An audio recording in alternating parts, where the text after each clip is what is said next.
ابو داؤد میں حدیث ہے ایک دفعہ پڑھ لو صبح کے وقت، لا الہ الا اللہ وحدہ لا شریک لہ لہ الملک ولہ الحمد وہو علی کل شیء قدیر، شام تک اللہ کے قلعے میں ہو۔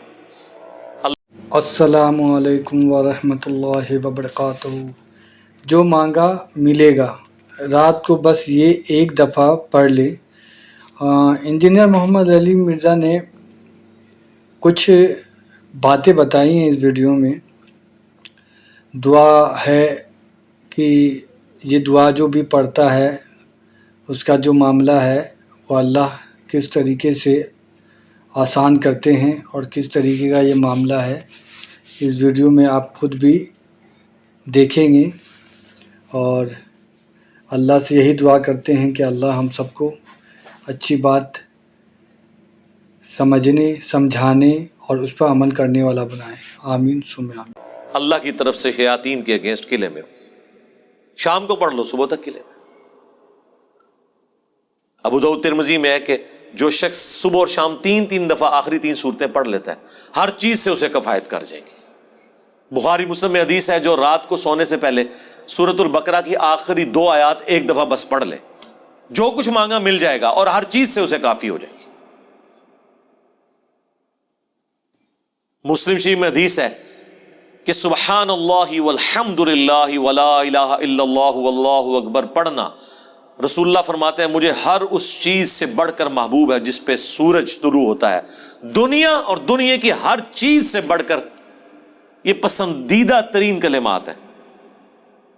جو ہم فرض نماز کے بعد بھی پڑھتے ہیں۔ تو یہ اللہ تعالیٰ کے کلمات ہیں، ان کے ذریعے اللہ کی طرف متوجہ ہوں، اللہ تعالیٰ دعا قبول کرتا ہے۔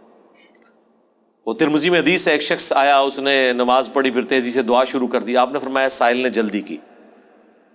ایک دوسرا شخص آیا، اس نے پہلے اللہ کی حمد بیان کی، پھر دروشی پڑھا، پھر دعا مانگی،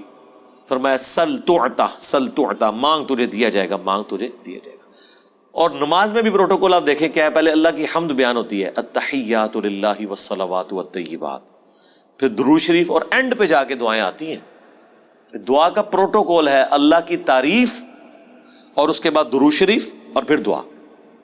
اس کے بغیر دعا قبول نہیں ہوتی۔ اور جس نے تیزی سے دعا کی تھی نا، ترمذی میں حدیث ہے، پھر حضور نے اسے بلایا اور سمجھایا کہ پہلے اللہ کی حمد بیان کرو،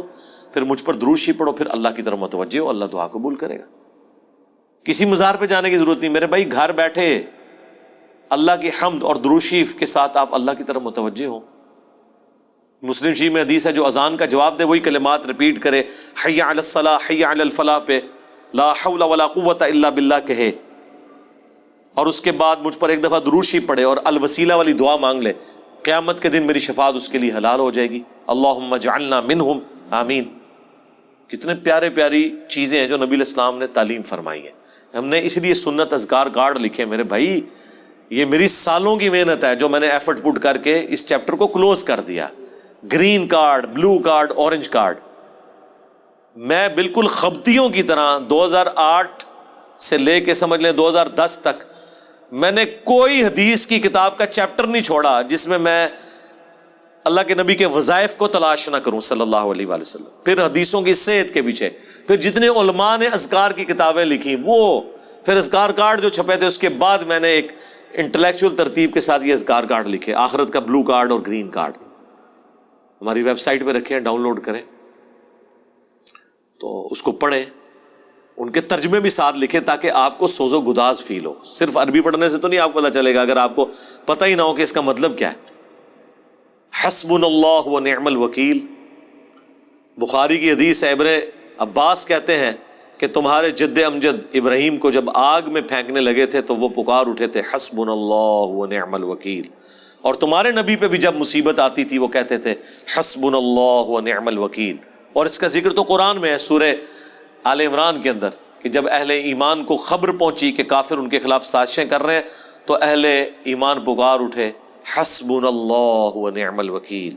ہم نے اللہ ہی پر بھروسہ کیا، وہی بہتر کارساز ہے۔ اب یہ جب آپ کا کنسیپٹ ہوگا تو یہ اللہ کے صفاتی ناموں کے ساتھ آپ متوجہ ہو رہے ہیں۔ باقی تو اللہ کے کلمات تو ختم ہی نہیں ہونے، سورہ لقمان میں، سورہ بنی اسرائیل، سورۃ الکہف میں اللہ تعالیٰ کیا فرما رہا ہے کہ اگر زمین سارے کے سارے درخت جو ہیں کلمے بن جائیں اور سمندر سیاہی بن جائیں اور 7 سمندر اور بھی ساتھ مل جائیں، اللہ کے کلمات نہیں ختم ہوں گے۔ سبحان اللہ وبحمدہ عدد خلقہ ورضا نفسہ وزنۃ عرشہ ومداد کلماتہ۔ بخاری میں حدیث ہے اللہ تعالیٰ کے 99 نام ہیں، جو ان کو لے لے گا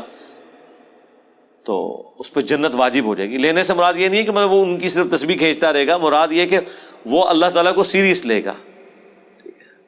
اور لوگ وہ خالی نام پڑھ رہے ہوتے ہیں، کہتے ہیں بس جنت ہوگی، نماز پڑھنے کی لوڑ ہی کوئی نہیں۔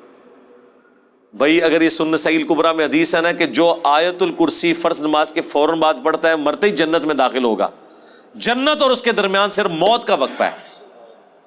تو اس کے لیے نماز بھی پڑھنی پڑے گی، صرف آیت الکرسی پڑھنے سے کچھ نہیں ہونا۔ تو یہ اللہ تعالیٰ ہمارا کہ تمام اچھے نام اللہ کے لیے، ان کو اس کے ناموں کے ساتھ پکارو۔ سورۃ الحشر کی آخری 3 آیات پھر احادیث میں بھی آئے ہیں، سنن ابی داؤد میں حدیث، ترمذی میں، کہ جو شخص ان کلمات کے ساتھ متوجہ ہوتا ہے، اللہم انی اسألک بانک انت اللہ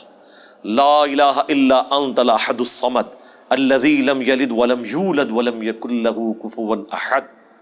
تو اللہ تعالیٰ اس کو واپس نہیں کرتا۔ ترمذی میں آیا لا الہ الا انت سبحانک انی کنت من الظالمین، اللہ واپس نہیں کرتا۔ بخاری مسلم میں آیا لا حول ولا قوت الا باللہ، اللہ کے جنت کے خزانوں میں سے ایک خزانہ ہے۔ تو یہ اسماء الحسنہ جو ہیں اللہ تعالیٰ کے نام، اس کے صفاتی نام، وہ نہیں ہے جو آپ کو صوفیاء بتا رہے ہوتے ہیں کہ اتنے 1000 دفعہ یہ نام تسبیح کھینچ لیں، وہ نہیں، وہ ایک دفعہ ہی بہت ہے میرے بھائی، یہ ایک ہی دوائی کام کر دیتی ہے۔ زیادہ تر 3 دفعہ دعائیں آئی ہوئی ہیں، 7 دفعہ آئی ہوئی ہیں، 10 دفعہ آئی ہیں، اس سے زیادہ نہیں، سوائے تسبیحات کے جو 33 دفعہ ہیں یا 100 دفعہ ہیں۔ دعائیں تو آپ کو آیت الکرسی ایک ہی دفعہ پڑھنی ہے فرض نماز کے بعد،